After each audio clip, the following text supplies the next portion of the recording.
नाला आग लावली, सगळ्यांनी पाणी फिरलं, मडकं टाकलं, रडलेत, प्रेताचं टकोरं फुटलं, नातलग निघून गेलेत. इथे मला सुरेश भट स्मशानात आठवायला लागले. मला कुठे काय आठवेल काय म्हणा, काय बाबा धरबंद नाही. मला सुरेश भट स्मशानात आठवायला लागले. इतकेच मला जाताना सरणावर कळले होते. प्रेत जळत होतं, नातलग निघून गेले होते.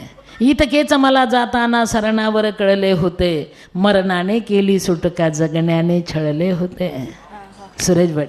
मी एकटाच त्या रात्री आशेने तेवत होतो, मी विझलो तेव्हा सारे आकाश उजळले होते. सुरेश भट. प्रेत जळत होतं, मी त्याच्या जवळ गेले. रात्र झाली, सामसूम रात्र, भयान शांतता. स्मशान शांतता कशाला म्हणतात हे त्या दिवशी पहिल्यांदा कळालं. आणि एक सांगू, जाता जाता मी एक केलं, ते टाकलेलं गोंधळभर पीठ आणि 100 रुपये मी पदरात बांधून घेतला. बाबा ह्या जगण्याने मला अनाथांची माय व्हायला शिकवलं. मी